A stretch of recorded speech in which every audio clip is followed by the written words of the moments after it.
Back exercise question number 5। तो question number 5 क्या बोल रहा है? क्वेश्चन नंबर 5 है translate the following statements into chemical equations and then balance them. तो पहला है हमारे पास hydrogen gas combines with nitrogen to form ammonia.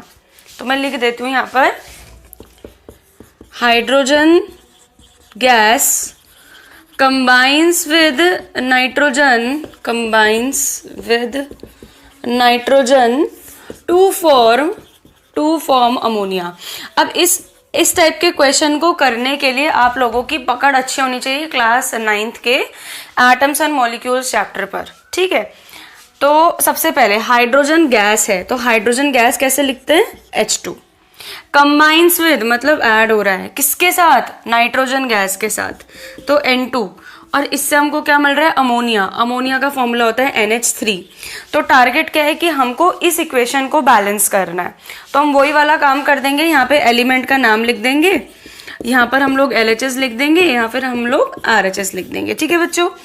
तो अब देखो एलिमेंट पहला क्या है हमारे पास? हाइड्रोजन। किसी भी एक बच्चे ने मुझसे पूछा था कि मैम हमें किसी पर्टिकुलर ऑर्डर को फॉलो करना है? नहीं, किसी भी पर्टिकुलर ऑर्डर को फॉलो करने की जरूरत नहीं है, बस सारे एलिमेंट्स के नाम लिखे होने चाहिए। तो यहाँ पर कौन कौन से एलिमेंट्स पार्टिसिपेट कर रहे हैं? एक नाइट्रोजन और एक हाइड्रोजन, इसके अलावा कोई तीसरा एलिमेंट नहीं है। तो पहला एलिमेंट क्या है? हाइड्रोजन। दूसरा क्या है? नाइट्रोजन। जो हाइड्रोजन है वो LHS में कितना है? 2 और RHS में कितना है? 3। जो नाइट्रोजन है वो LHS में कितना है? 2 और RHS में कितना है? 1, ठीक है। तो पहले नाइट्रोजन LHS में 2 है, RHS में 1 है, तो इधर 2 से मल्टीप्लाई कर देते हैं, जिससे नाइट्रोजन कितने हो जाएंगे? 2 हो जाएंगे, ठीक है। जैसे ही हमने वाला स्टेप करा मेरी हाइड्रोजन गड़बड़ा गई। हाइड्रोजन कितनी हो गई? 2 3 जा 6, और यहाँ पर हाइड्रोजन कितनी है? 2, तो यहाँ पर किससे मल्टीप्लाई कर देंगे? 3 से। ये देखो, ये आपकी फर्स्ट इक्वेशन बैलेंस हो गई, ठीक है। मैं इसके सारे पार्ट से सॉल्व करवा रही हूँ तुम लोगों को। तो बच्चों नेक्स्ट क्वेश्चन है हमारे पास hydrogen sulphide gas burns in air to give water and sulphur dioxide. बहुत ध्यान से करना। हाइड्रोजन सल्फाइड, पहले इसका फॉर्मूला निकालते हैं। हाइड्रोजन सल्फाइड तो H का होता है आपका 1+, सल्फाइड का होता है S2 नेगेटिव।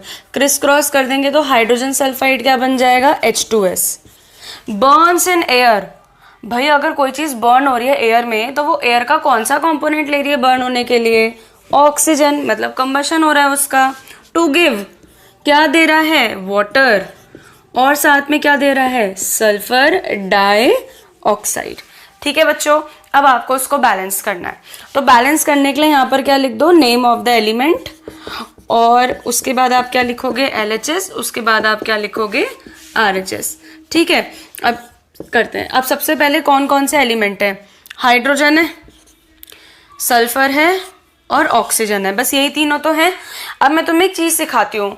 हाइड्रोजन LHS में कितना है? 2, RHS में भी कितना है? 2, सल्फर LHS में कितना है? 1, RHS में भी कितना है? 1। तो भैया ये दोनों तो बहुत अच्छे से बैलेंस हो रखे हैं। अब ऑक्सीजन को देखो, ऑक्सीजन LHS में कितना है? 2, और RHS में कितना ऑक्सीजन है? इधर 1 है और इधर 2 है, तो 1 ऑक्सीजन प्लस 2 ऑक्सीजन। इसको इस तरीके से लिखना तो तुम्हें बहुत बहुत ईजी पड़ जाएगा, ठीक है। अब हमें इस पूरी इक्वेशन को बैलेंस करना है। तो अगर मैं देखूं कि हाइड्रोजन भी बैलेंस हो रखा है, इसमें छेड़छाड़ नहीं कर सकते, सल्फर भी बैलेंस हो रखा है, इसमें छेड़छाड़ नहीं कर सकते, क्या बचा? ऑक्सीजन बचा। अब ऑक्सीजन इधर 2 लिखा है और इधर 1 लिखा है, इधर 2 लिखा है, तो मैं इसको भी ना इवन नंबर में कर लेती हूँ। जब तुम धीरे धीरे प्रैक्टिस कर लोगे ना सारी इक्वेशन की, तो मैं अपने आप आ जाएगा दिमाग में कि कैसे कैसे कैसे करना है। स्टार्टिंग में जब मैं भी 10th में थी ना, मुझे बहुत डिफिकल्टी होती थी कि इक्वेशन कैसे बैलेंस करें, लेकिन जब मैंने प्रैक्टिस करी विदिन 1 वीक मुझे बहुत अच्छे से आ गई थी। खैर, तो मैं इसको भी इवन नंबर में कर लेती हूँ, तो मैं इधर 2 से मल्टीप्लाई कर लेती हूँ। तो मैं पहले वाले ऑक्सीजन की 2 से मल्टीप्लाई कर रही हूँ, तो यहाँ पर भी क्या आ जाएगा? 2 आ जाएगा, ठीक है। जैसे ही मैंने वाला स्टेप करा मेरा हाइड्रोजन कितना हो गया? 4, ठीक है। अब दिमाग लगाओ, यहाँ पर जो हाइड्रोजन है वो तो 4 है RHS में, और LHS में कितना है? 2 है, तो इधर किससे मल्टीप्लाई कर देंगे? 2 से मल्टीप्लाई कर देंगे। कर दिया हमने 2 से। जैसे ही मैंने वाला स्टेप करा मेरी सल्फर गड़बड़ा गई। सल्फर LHS में कितनी हो गई? 2, और RHS में कितनी रह गई 1, तो यहाँ पर भी 2 से मल्टीप्लाई कर देंगे। कर दिया। जैसे ही मैंने वाला स्टेप करा मेरी ऑक्सीजन फिर से गड़बड़ा गई। ऑक्सीजन कितनी हो गई, 2 2 ज़ा 4, और टोटल ऑक्सीजन अब कितनी है यहाँ पर 2 + 4 कितना होता है 6, और यहाँ पर कितनी ऑक्सीजन है 2, तो इधर किससे मल्टीप्लाई कर देंगे 3 से। देखो कितना आसान है। अगर तुम्हें अभी भी नहीं समझ में आया तो दोबारा देखो वीडियो को, तुम्हें क्लियर हो जाएगा, इतना ज़्यादा टफ नहीं है। अब नेक्स्ट क्वेश्चन करते हैं बच्चों। अब नेक्स्ट आता है हमारे पास, barium chloride reacts with aluminium sulphate to give aluminium chloride and a precipitate of barium sulphate. अब इसको करते हैं, बहुत इंपॉर्टेंट रिएक्शन है। तो सबसे पहले मेरे पास बेरियम क्लोराइड, अब मैं देखो तुम्हें जो मेन तरीका है जिस तरीके से आप अप्लाई कर सकते हो वैसे बता रही हूँ। पहले लिख देते हैं बेरियम क्लोराइड, ठीक है। मेरे बोर्ड में ज़्यादा जगह नहीं है तो मैं इसको बार बार रब करती रहूँगी। रिएक्ट्स विद, किसके साथ रिएक्ट कर रहा है, एल्यूमिनियम सल्फेट, ठीक है।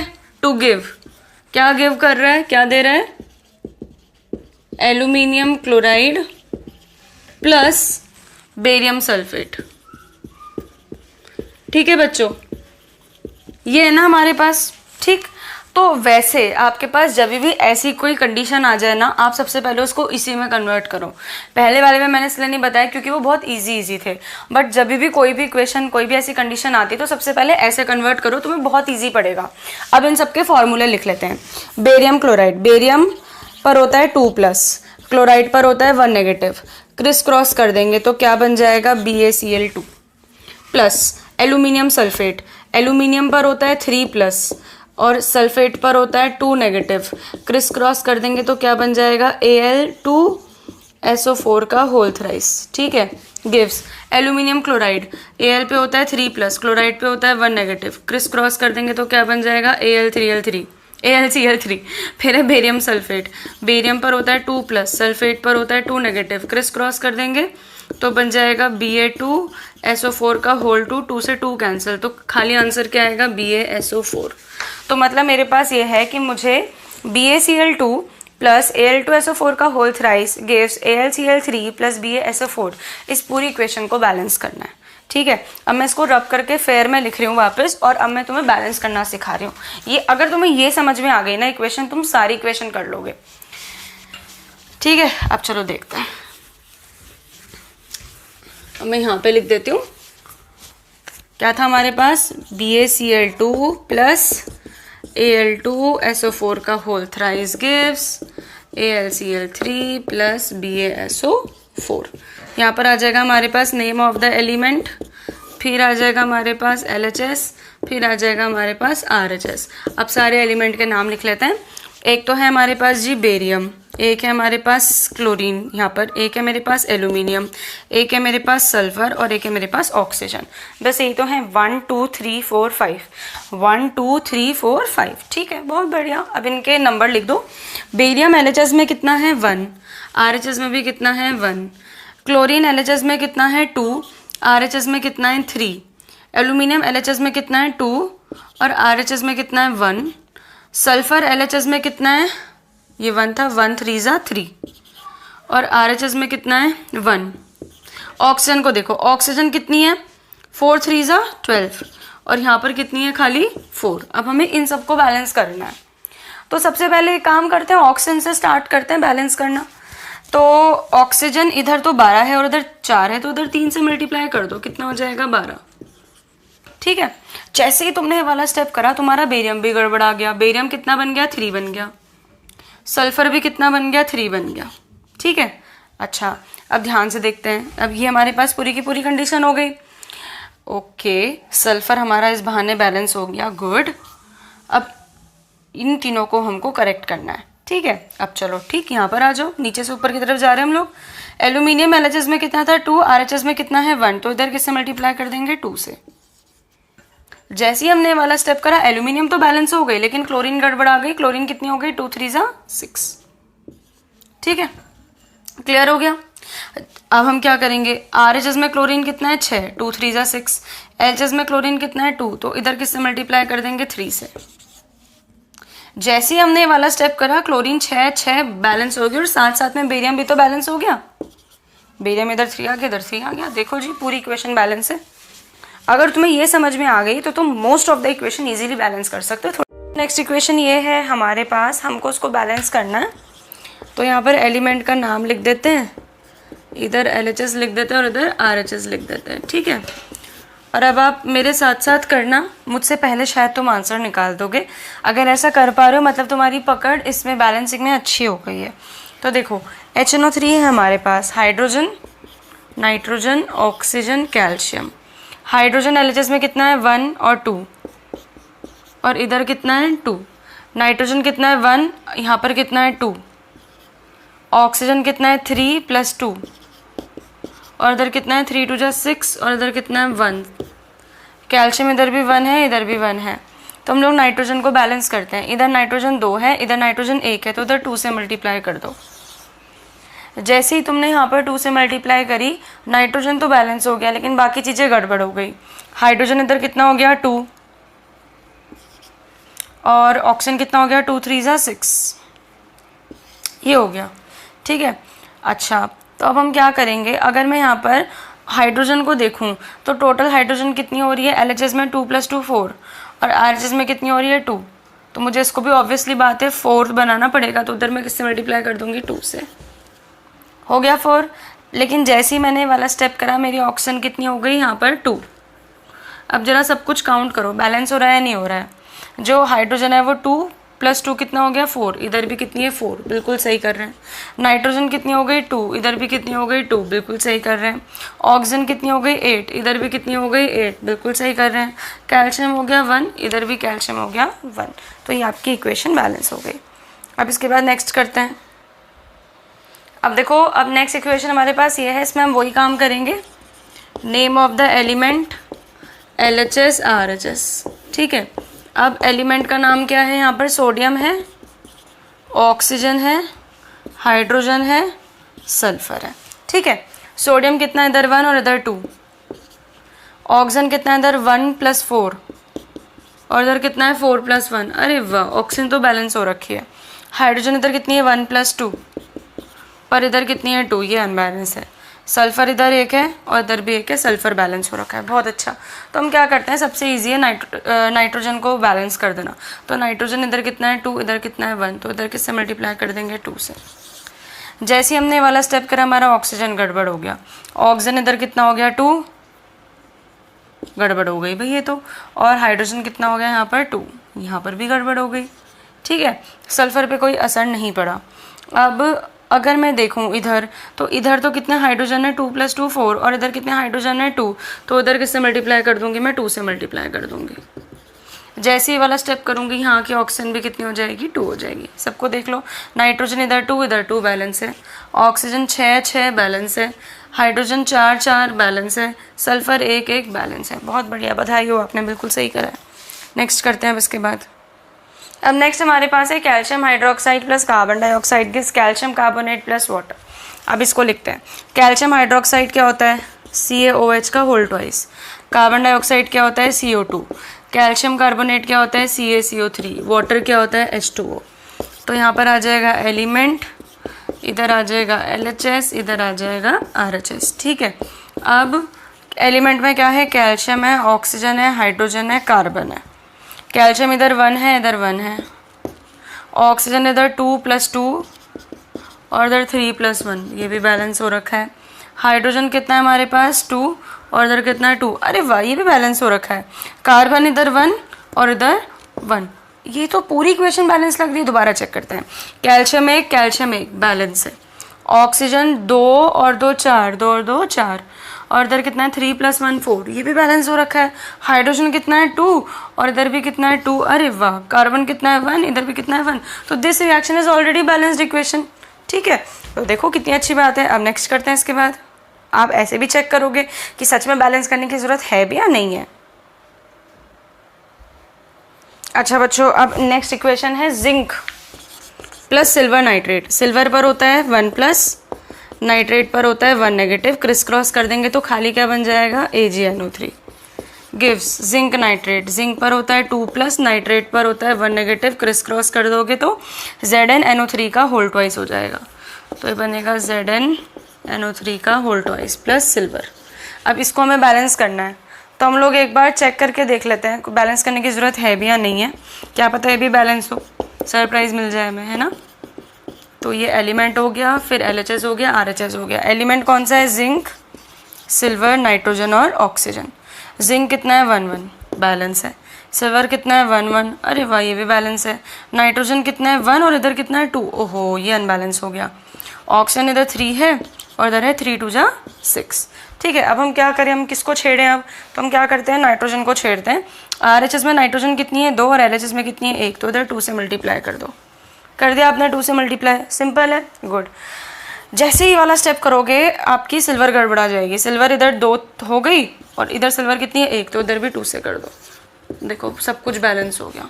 ठीक है, इस तरीके से करना है। एक और क्वेश्चन करते हैं। अब जैसे हमारे पास ये वाली इक्वेशन है, magnesium plus hydrochloric acid gives magnesium chloride. अब देखो magnesium 2 plus chloride 1 negative, criss cross कर देंगे तो क्या बन जाएगा? MgCl2 plus hydrogen. अब हाइड्रोजन बच्चा गड़बड़ करता है भाई, हाइड्रोजन हमेशा गैस के रूप में मिलती है तो H2 ही आएगा। खाली H लिखोगे पूरी इक्वेशन गड़बड़ हो जाएगी। ठीक है, तो अब इसको बैलेंस करते हैं। Element LHS RHS। एलिमेंट कौन कौन से पार्टिसिपेट कर रहे हैं? मैग्नीशियम, हाइड्रोजन और क्लोरीन।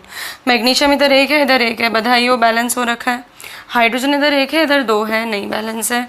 क्लोरीन इधर 1 है, इधर 2 है, नहीं है बैलेंस। अब आप बताओ क्या करेंगे? यहाँ पर 2 से मल्टीप्लाई कर दो।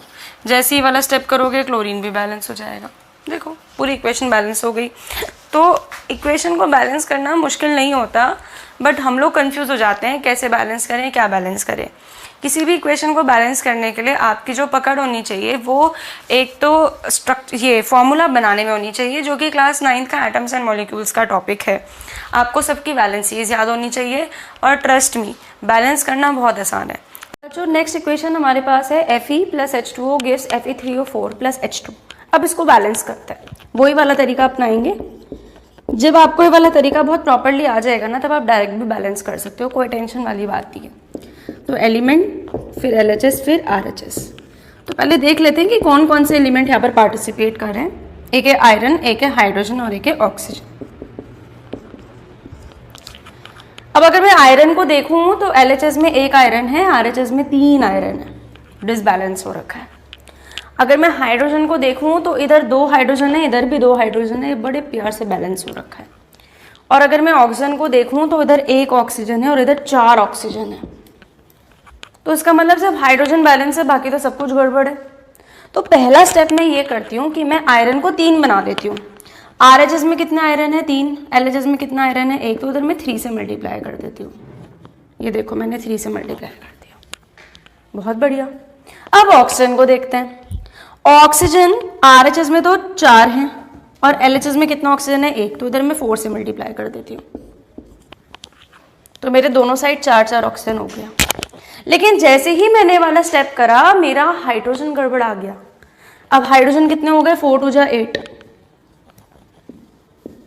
और इधर कितने हाइड्रोजन रह गए? 2। तो इधर मैं किससे मल्टीप्लाई करूंगी? 4 से। तो ओवरऑल इक्वेशन बन जाएगी 3Fe plus 4H2O gives Fe3O4 plus 4H2। आप ये चेक कर लो कि कितने बच्चों का सही है। इसके बाद हम लोग नेक्स्ट क्वेश्चन पर आ जाते हैं।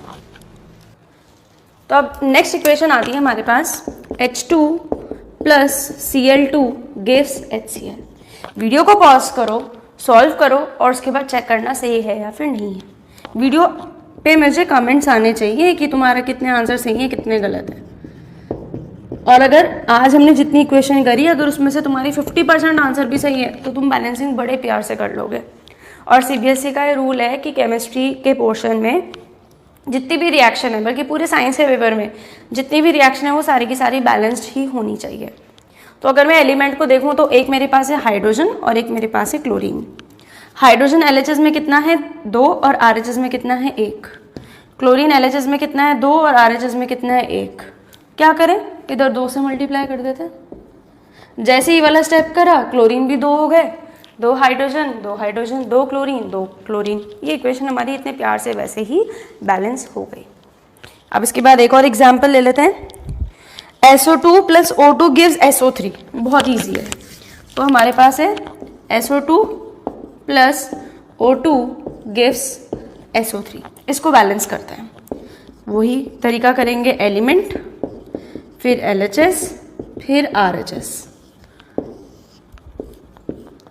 अच्छा, एलिमेंट कौन कौन से हैं? एक तो सल्फर है और एक ऑक्सीजन है।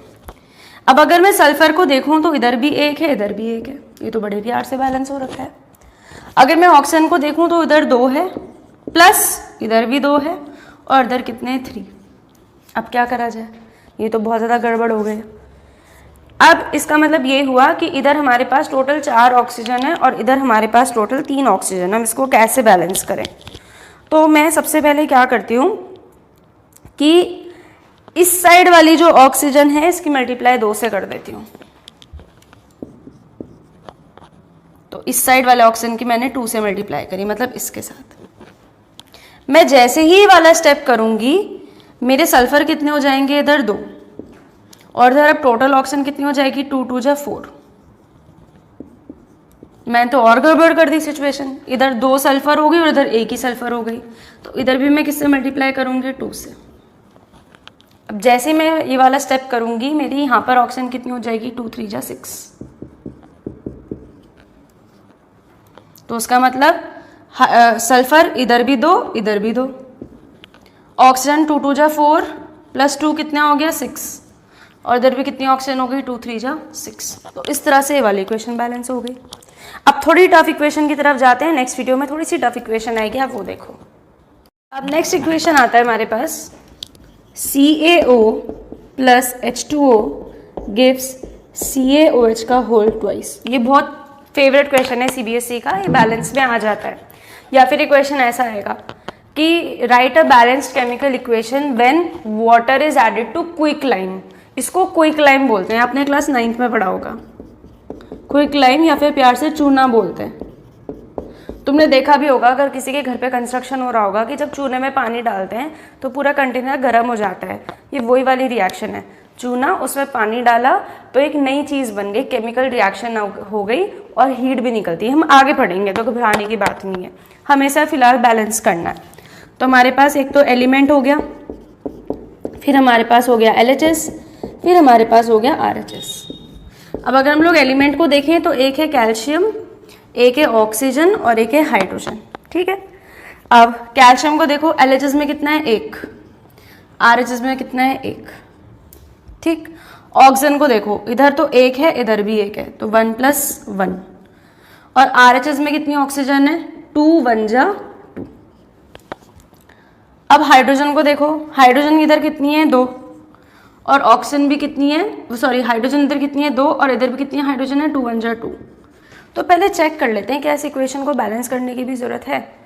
कैल्शियम LHS में 1, RHS में 1, बैलेंस है। हाइड्रोजन LHS में 2, RHS में भी 2, बैलेंस है। ऑक्सीजन 1 + 1 2 और इधर भी 2, बैलेंस है। तो इसमें आप सीधा लिख दोगे the following reaction is already a balanced chemical reaction. तो उसको बैलेंस करने की कोनो जरूरत नहीं है। अब नेक्स्ट क्वेश्चन पर आ जाते हैं हम लोग। अब थोड़े टफ क्वेश्चन पे चले जाएंगे। तो एक क्वेश्चन इसमें सबको डाउट आया था, लेड नाइट्रेट वाला। तो भाई ये लेड नाइट्रेट होता है हमारे पास PbNO3 का होल ट्वाइस। इसको हम लोग क्या कर देते हैं? हीट कर देते हैं। तो हमको 3 चीज़ें मिलेगी, एक मिलेगा PbO, एक मिलेगा NO2 और एक मिलेगा O2। इस इक्वेशन को हमें बैलेंस करना है और ये पूरी क्लास 10th केमिस्ट्री की सबसे टफ इक्वेशन मानी जाती है बैलेंस करने के लिए और काफ़ी इंपॉर्टेंट भी है। तो उसको स्टार्ट करते हैं।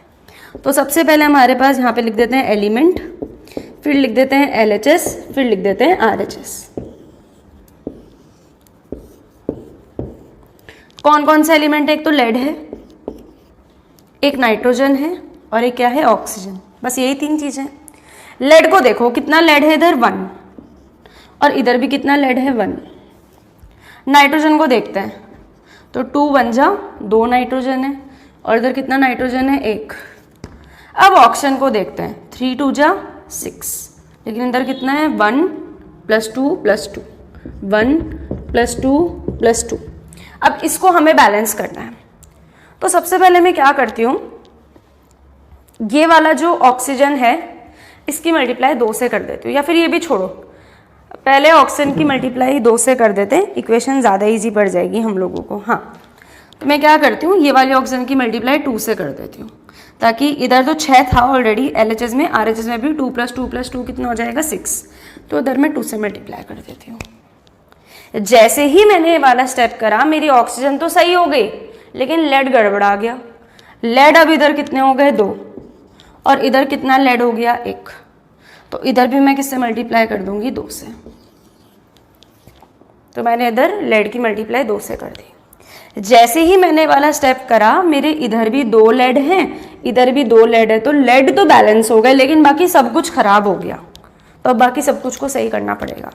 सबसे पहले किसके साथ गड़बड़ हुई, नाइट्रोजन के साथ। कैसे, 2 × 2 = 4, 4 × 1 = 4, अब नाइट्रोजन कितनी हो गई 4, 2 × 2 = 4, 4 × 1 = 4, और ऑक्सीजन कितनी हो गई 2 × 2 = 4, 4 × 3 = 12। ये तो बहुत गड़बड़ हो गया। अब नाइट्रोजन को देखो, नाइट्रोजन LHS में कितनी हो गई बेचारी 4, और RHS में कितनी है 1, तो इधर किससे मल्टीप्लाई कर देंगे 4 से। जैसे ही मैंने वाला स्टेप करा, इधर भी मेरी नाइट्रोजन बैलेंस हो गई, इधर भी नाइट्रोजन बैलेंस हो गई, लेकिन ऑक्सीजन के साथ गड़बड़ हो गई। अब RHS में कितनी ऑक्सीजन हो गई टोटल, 4 × 2 = 8। अब सब काउंट करके देखते हैं। लेड 2 2 बैलेंस है, नाइट्रोजन 4 4 बैलेंस है, अब ऑक्सीजन 12, और इधर 2 × 1 = 2 + 8 कितना होता है 10, + 2 कितना होता है 12, तो दोनों साइड 12 12 ऑक्सीजन हो गई। तो ये वाली इक्वेशन भी हमारी क्या हो गई, बैलेंस हो गई। ठीक है, अच्छा अब एक और इक्वेशन पर चले जाते हैं। वो तरीका अपनाते रहना, वीडियो पॉज करना, खुद सॉल्व करना, और उसके बाद मुझे फीडबैक देना कि तुम्हें ये वाला इक्वेशन तुम्हारा सही है या फिर नहीं है। चलो एक और इक्वेशन देखते हैं हम लोग, ये भी फेवरेट है, KClO3, इसका नाम है पोटेशियम क्लोरेट। धीरे धीरे तुम्हें नाम भी याद हो जाएंगे। इसका नाम है पोटेशियम क्लोरेट। इसको जब हम लोग हीट करते हैं तो हमको 2 चीज़ें मिलती हैं, एक हमें मिलता है KCl और एक हमें मिलता है O2। इसे हमें बैलेंस करना है। तो सबसे पहले हम लोग क्या लिखेंगे, एलिमेंट, फिर हम लोग लिखेंगे LHS, फिर हम लोग लिखेंगे RHS। कौन कौन से एलिमेंट है देखो, पहला एलिमेंट है पोटेशियम, दूसरा है क्लोरीन, और तीसरा है ऑक्सीजन। अब इसको बैलेंस करते हैं। अगर LHS में देखूं तो कितना पोटेशियम है 1, RHS में देखूं तो कितना पोटेशियम है 1, LHS में देखूं तो कितना क्लोरीन है 1, और RHS में भी कितना क्लोरीन है 1।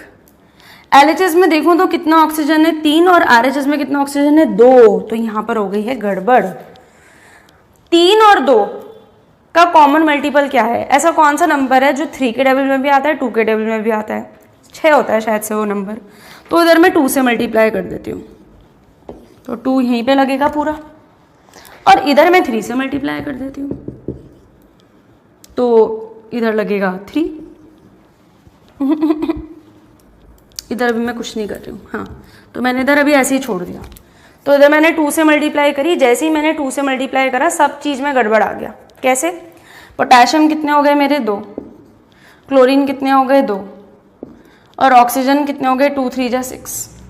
ठीक है, तो मैं क्या करती हूँ, इधर पोटेशियम की 2 से मल्टीप्लाई कर देती हूँ, कर दिया। जैसे ही मैंने पोटेशियम की मल्टीप्लाई 2 से करा, क्लोरीन भी कितने हो गए 2 हो गए। इसका मतलब मेरा पोटेशियम भी बैलेंस हो गया, क्लोरीन भी बैलेंस हो गया। अब ऑक्सीजन को देखो, ऑक्सीजन इधर है 2 3 = 6, और इधर कितनी ऑक्सीजन है 2, तो इधर भी किससे मल्टीप्लाई कर देती हूँ 3 से। ये इक्वेशन हमारी बैलेंस हो गई। ठीक है, अच्छा अब इसके बाद आता है हमारे पास नेक्स्ट सेट ऑफ इक्वेशंस। बच्चों आज हम लोग एक्टिविटी समझेंगे chemical reaction and equation chapter की। मैं ऐसा अज्यूम कर रही हूँ कि मैक्सिमम बच्चों के पास एनसीईआरटी बुक नहीं है, इसलिए मैं बोर्ड में वीडियो ना बना करके पेन पेपर वाली वीडियो बना रही हूँ, सो दैट तुम इन एक्टिविटी को भी पढ़ लो कि इसमें क्या लिखा हुआ है। तो स्टार्ट करते हैं। सबसे पहले आता है हमारे पास एक्टिविटी 1.1। ये एक्टिविटी आपको टीचर के असिस्टेंट में ही करनी है, खुद से करोगे तो चोट लगने का खतरा है। तो उसमें सबसे पहले हम क्या करेंगे, हमारे पास 2 सेंटीमीटर मैग्नीशियम रिबन है, उसको ले लेंगे। तो सबसे पहले हमारे पास ये लगभग 2 सेंटीमीटर का मैग्नीशियम रिबन है, और इसको हम लोग सैंड पेपर से रब कर देंगे। सैंड पेपर से क्यों रब करते हैं मैग्नीशियम रिबन को, क्योंकि अगर मैग्नीशियम रिबन ऐसे ही पड़ा रहता है तो उसके ऊपर ऑक्साइड्स या फिर कार्बोनेट की लेयर जम जाती है। उस लेयर को मिटाने के लिए हमें उसे सैंड पेपर से रब करना ही पड़ता है। उसे रब कर दिया, उसके बाद हम उसको क्या करेंगे, चिमटे से पकड़ेंगे और उसके बाद हम उसको जलाना स्टार्ट कर देंगे। तो हम लोग यहाँ पर मैग्नीशियम को, इक्वेशन बनेगी, हम यहाँ पर मैग्नीशियम को ऑक्सीजन की प्रेजेंस में जला रहे हैं। तो जब हम लोग मैग्नीशियम को ऑक्सीजन की प्रेजेंस में जलाएंगे, जब उसका कंबशन करेंगे, तो हम ये पाएंगे कि एक पहले तो व्हाइट कलर की डार्जिलिंग फ्लेम से मैग्नीशियम रिबन बर्न हुआ, और जब वो बर्न हुआ तो उसके बाद व्हाइट कलर का पाउडर कुछ कुछ नीचे गिरने लग गया था। तो उसकी इक्वेशन बनेगी magnesium plus oxygen gives MgO।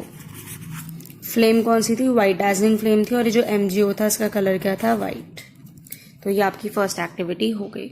ठीक है, तो ये वाली एक्टिविटी मैंने ऑलरेडी समझा दी थी, इसलिए मैंने इसको फटाफट कंप्लीट करा दिया। अब हम नेक्स्ट एक्टिविटी में जाते हैं। अब नेक्स्ट एक्टिविटी है बच्चों हमारे पास एक्टिविटी 1.2। ये बोल रही है कि take lead nitrate solution in a test tube.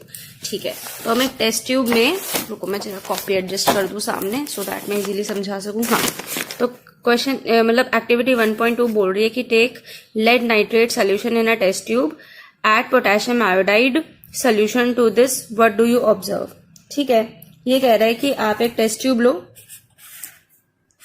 ये टेस्ट ट्यूब ले लिया आपने, और इस टेस्ट ट्यूब में आप डाल दे केमिकल जिसका नाम है लेड नाइट्रेट। डाल दिया। अब इसमें थोड़ा सा KI डाल दो। ठीक है, KI डाल देते हैं। तो जब लेड नाइट्रेट और KI को आपस में रिएक्शन करवाएंगे, क्योंकि जो टेस्ट ट्यूब है उसमें मैंने लेड नाइट्रेट के ऊपर KI डाल दिया, तो इन दोनों के बीच में केमिकल रिएक्शन होगी। हमेशा याद रखना कि देखो, जब किसी भी, देखो एक ये रिएक्टेंट है, दूसरा ये रिएक्टेंट है, इधर भी एक मेटल है, इधर भी एक मेटल है। जब दोनों रिएक्टेंट में एक एक मेटल हो, तो उस केस में डबल डिस्प्लेसमेंट रिएक्शन होती है हमेशा। तो होगा क्या? डबल डिस्प्लेसमेंट में क्या होता है? मेटल्स का एक्सचेंज हो जाता है, तो ये K इधर आ जाएगा, P भी इधर आ जाएगा, तो फाइनल आंसर बनेगा PbI2। आपको याद रखना पड़ेगा अभी के लिए कि कैसे हुआ, PbI2 प्लस KNO3।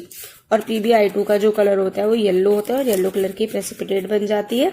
तो इसमें हमने ये ऑब्जर्व करा कि जब लेड नाइट्रेट में हम लोग, लेड नाइट्रेट का जो सॉल्यूशन था जो पानी में मिला रखा था, उसमें जब हम लोग KI डालेंगे तो इनके बीच में डबल डिस्प्लेसमेंट रिएक्शन होगी, और येलो कलर का PbI2 का मतलब लेड आयोडाइड का प्रेसिपिटेट बन जाएगा, और साथ में KNO3 हमें मिल जाएगा। ठीक है, तो यह हो गया आप लोगों का एक डबल डिस्प्लेसमेंट रिएक्शन की एक्टिविटी। अब आता है हमारे पास एक्टिविटी 1.3।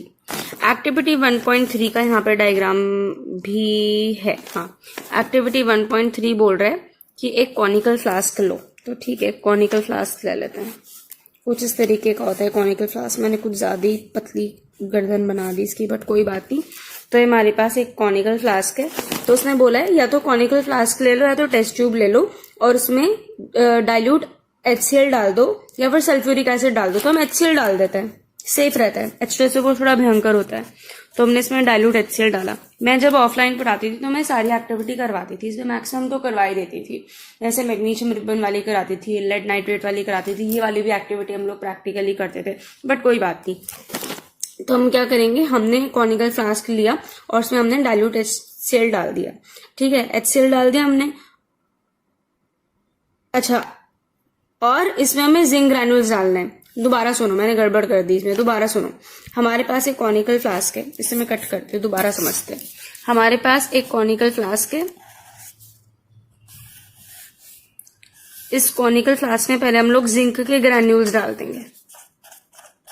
ठीक है, ये हमने जिंक के ग्रैन्यूल्स डाल दिए, और इसमें हम लोग डालेंगे डाइल्यूट HCl। तो उसका मतलब जिंक और डाइल्यूट HCl के बीच में रिएक्शन हो जाएगी। क्या बनेगा? ZnCl2 plus H2। अभी के लिए आपको रिएक्टेंट और प्रोडक्ट याद रखना है। तो H2 गैस निकलेगी, और H2 सबसे पहले इसने क्या बोला कि जब आप जिंक ग्रैन्यूल्स में HCl डालोगे तो क्या ऑब्जर्व करोगे आप? ये हम ऑब्जर्व करेंगे कि सबसे पहले तो बबल्स की फॉर्मेशन हो गई, हाइड्रोजन के बबल्स निकलने लग गए। तो सबसे पहले बबल्स की फॉर्मेशन हुई। उसके बाद उसने बोला कि कॉनिकल फ्लास्क को टच करो। तो जब टच करा तो कॉनिकल फ्लास्क गर्म हो गया, तो एक एक्सोथर्मिक रिएक्शन हो रही है, और वो जो बबल्स थे वो किसके थे? हाइड्रोजन गैस के थे। ठीक है, तो ये हमारी एक्टिविटी 1.3 हो गई। अब आ जाते हैं नेक्स्ट एक्टिविटी में। नेक्स्ट एक्टिविटी कहाँ है? एक्टिविटी 1.4। एक्टिविटी 1.4, इसको तो आप घर पे भी कर सकते हो, पर थोड़ा पेरेंट्स के साथ ही करना। ये कह रहा है take a small amount of calcium oxide और quick lime in a beaker. एक बीकर ले लो, और इसमें ऐसे लिखने में प्रॉपर दोनों चीज दिखाई दे रही है, ठीक है। तो हम एक क्या करेंगे, एक बीकर लेंगे और बीकर में हम लोग डाल देंगे क्विक लाइम। क्विक लाइम का मतलब क्या होता है, कैल्शियम ऑक्साइड, जिसको चूना भी बोलते हैं। और इसमें धीरे धीरे पानी डालना है, एकदम से नहीं डालते। तो हम क्या ऑब्जर्व करेंगे, हम ऑब्जर्व करेंगे कि बहुत ज्यादा हीट निकली और क्या बन गया, CaOH का होल ट्वाइस प्लस H2, बस CaOH का होल ट्वाइस बना और कुछ नहीं। तो ये बन गया हमारा lime water. Do you feel any change in the temperature? Yes, heat release हुई। तो ये रिएक्शन कौन सी होगी, एक्सोथर्मिक रिएक्शन होगी, ठीक है बच्चों। ये हो गया कंप्लीट हमारे पास। अच्छा जी, अब इसके बाद नेक्स्ट एक्टिविटी में आ जाते हैं। नेक्स्ट एक्टिविटी, हाँ, एक्टिविटी 1.5। एक्टिविटी 1.5 ये बोल रहा है कि आप एक ड्राई बॉइलिंग ट्यूब एक मोटी सी ट्यूब होती है, टेस्ट ट्यूब से मोटी होती है ये, और इसमें चीजों को बॉईल करने के लिए यूज करा जाता है। इसमें 2 ग्राम फेरस सल्फेट ले लेते हैं, FeSO4 के क्रिस्टल्स ले लेते हैं, ठीक है। तो ले लो, फेरस सल्फेट के क्रिस्टल्स का फॉर्मूला होता है FeSO4.7H2O, ये उसके क्रिस्टल्स का कलर होता है, ठीक है। अब इसने क्या बोला, इसको हीट कर दो, ठीक है। हम इसको हीट करेंगे। हम जब हीट करेंगे तो हमको मिलेगा FeSO4 प्लस 7H2O। बुक में कुछ भी लिखा हो, सही एक्सप्लेनेशन इसका ये है।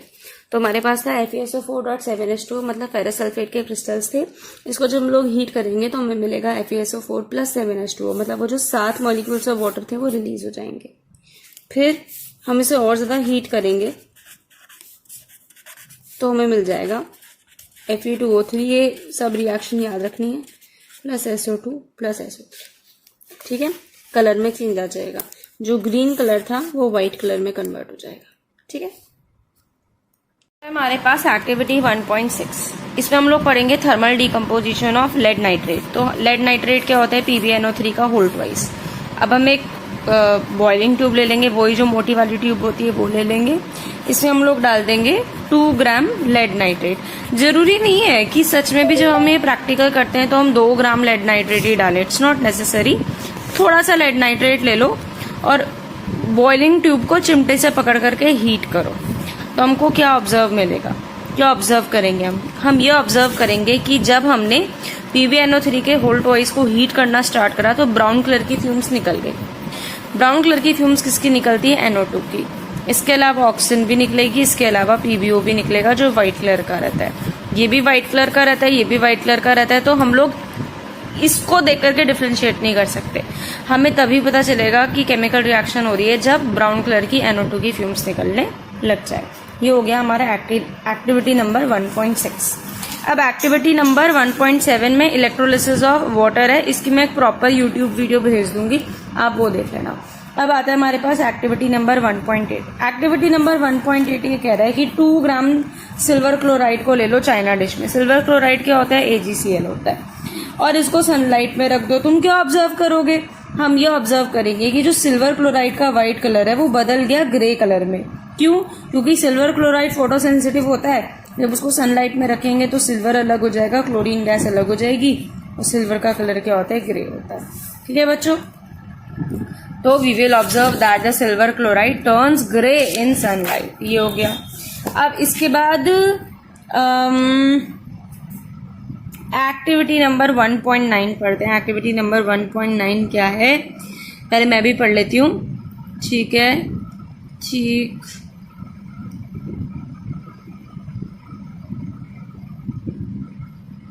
तो इसमें जरूरत क्या थी ये सब करने की इनको। ये बच्चों मैंने डिस्प्लेसमेंट रिएक्शन की वीडियो में तुम लोगों को बता रखा है कि जब हम लोग ये कॉपर सल्फेट में आयरन डालते हैं तो कलर चेंज आ जाता है। ये वाली एक्टिविटी मैंने तुम लोगों को कराई थी, उन्होंने उसको थोड़ा सा तोड़ मरोड़ करके अच्छे से बता रखा है, दैट्स इट।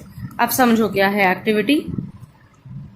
अब देखो बच्चों, बेसिकली एक्टिविटी क्या है, हमने यहाँ पर 3 आयरन नेल्स ले ली, 1 2 3, और हमने 2 टेस्ट ट्यूब ले ली। पहली वाली टेस्ट ट्यूब में भी हमने कॉपर सल्फेट डाल दिया 10 ml, दूसरी वाली टेस्ट ट्यूब में भी हमने कॉपर सल्फेट डाल दिया 10 ml। इसको ले लेते हैं A, इसको ले लेते हैं B। कॉपर सल्फेट का कलर क्या होता है, ब्लू, तो यहाँ पर भी ब्लू आएगा, यहाँ पर भी ब्लू आएगा। अब हमने क्या करा, इन तीनों कील में से 2 कीलों को एक साथ बांधा और हमने यहाँ पर टेस्ट ट्यूब के अंदर डाल दिया, जैसे यहाँ पे डायग्राम में इन्होंने बांध के रखा है। ठीक है, तो हमने दो वो लिया, क्या बोलते हैं इसको, अरे कील लिया, 2 आयरन की कील लिया और दोनों को टेस्ट ट्यूब के अंदर डाल दिया, बी वाले टेस्ट ट्यूब के अंदर डाल दिया। चलो छोड़ो, ये बी हो गया, ये हो गया, कुछ नहीं है, कंफ्यूज करने के लिए दे रखा है, और 20 मिनट के लिए रख दिया। उसके बाद हमने बाहर निकाल दिया। तो हम क्या ऑब्जर्व करेंगे, हम ये ऑब्जर्व करेंगे कि टेस्ट ट्यूब ए में कुछ भी नहीं हुआ था, तो उसका कलर क्या था, ब्लू कलर का, क्योंकि उसमें हमने कोई भी आयरन नेल नहीं डाला। लेकिन जो टेस्ट ट्यूब बी था उसमें हमने क्योंकि आयरन नेल डाला, तो वो जो आयरन था वो कॉपर सल्फेट के साथ रिएक्शन करेगा और क्या बना देगा, FeSO4 प्लस Cu। इस कारण से हम ये ऑब्जर्व करेंगे कि जो आयरन नेल थी वो पहले तो बहुत अच्छे कलर की थी, जो लोहे का कलर होता है, लेकिन जब उसको कॉपर सल्फेट में डाला तो उसका कलर ब्राउन हो गया। ब्राउन क्यों हो गया, क्योंकि कॉपर उसके ऊपर चिपक गया। और जो नहीं डाली थी हमने किसी भी सॉल्यूशन में वो एज इट इज रही। सॉल्यूशंस में हम लोग क्या देखेंगे, सॉल्यूशंस में हम लोग ये देखेंगे कि ए सॉल्यूशन में कुछ भी नहीं डाला था तो ब्लू ही है, बी वाले सॉल्यूशन में कॉपर सल्फेट में हमने आयरन नेल्स डाली थी तो आयरन सल्फेट बन गया, तो कलर क्या हो जाएगा, ग्रीन हो जाएगा। बस इसी को उन्होंने तोड़ मरोड़ के समझा रखा है, ये हमारी एक्टिविटी है। ठीक है, अच्छा जी, अब आता है हमारे पास last activity, double displacement reaction की। आई थिंक ये लास्ट की एक्टिविटी है, नहीं, एक और एक्टिविटी है, तो समझते हैं इसमें क्या हो रखा है। ये वाली एक्टिविटी की भी मैं वीडियो भेजूंगी, ये भी मैं प्रैक्टिकली करवाती थी। तो इसमें हम क्या करेंगे, ये वाली एक्टिविटी को मैं दूसरे तरीके से करा रही थी जैसा वीडियो में, कोई बात नहीं। हम लोग क्या करेंगे, एक टेस्ट ट्यूब में 3 ml सोडियम सल्फेट डालेंगे। तुम्हें 3 ml 4 ml की टेंशन लेने की जरूरत नहीं, तो 3 ml हम लोग सोडियम सल्फेट डालेंगे। दूसरी टेस्ट ट्यूब में हम लोग 3 ml बेरियम क्लोराइड डालेंगे, फिर दोनों को मिक्स कर देंगे। जब दोनों को मिक्स कर रहे हैं मतलब दोनों की क्या हो रही है बच्चों, रिएक्शन हो रही है। जब दोनों की रिएक्शन हो रही है तो क्या बनेगा, BSO4 व्हाइट कलर की PPT प्लस NaCl। तो ये केमिकल रिएक्शन हो जाएगी, डबल डिस्प्लेसमेंट रिएक्शन का एग्जाम्पल है। तो ये हो गया आप लोगों का। अब इसके बाद इन्होंने क्या करा हुआ है कि heat the china dish, next activity है heat the china dish containing about 1 gram of copper powder. Copper powder को हीट करो। ठीक है, तो यहीं पे लिख देती हूँ मैं, हमने कॉपर पाउडर लिया और उसको हमने हीट करा। जब हीट करा मतलब ऑक्सीजन की प्रेजेंस में उसको हीट करा होगा, क्योंकि यहाँ पर ढक्कन तो है नहीं। तो इस कॉपर ने ऑक्सीजन के साथ रिएक्शन करी और क्योंकि गर्म हो रहा है तो हीट मिल रही है उसको, तो कॉपर और ऑक्सीजन आपस में रिएक्शन करेंगे। तो हम ये देखेंगे कि जो कॉपर का ब्राउन कलर है वो ब्लैक कलर में कन्वर्ट हो गया। क्यों, क्योंकि जब कॉपर ने ऑक्सीजन के साथ रिएक्शन करी तो कॉपर का ऑक्सीडेशन हो गया और कॉपर ऑक्साइड बच गया। ये हमारी रिएक्शन हो जाएगी। तो हम लोगों ने सारी की सारी एक्टिविटी कर ली आज कंप्लीट। अब इस एक्टिविटी में मेरे हिसाब से कोई डाउट नहीं होना चाहिए।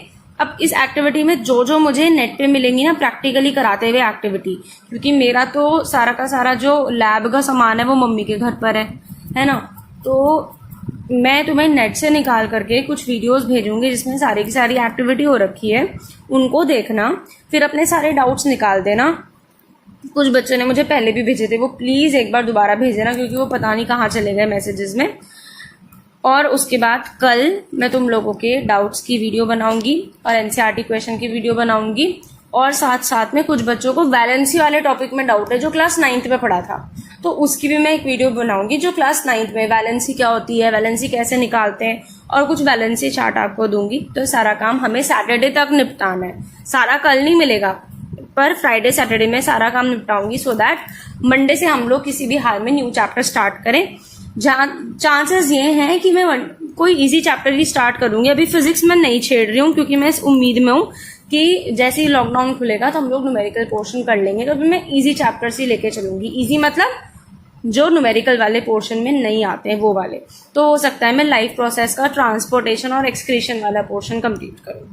ठीक है बच्चों, आज इतना ही रखते हैं। ठीक है, बाय बाय।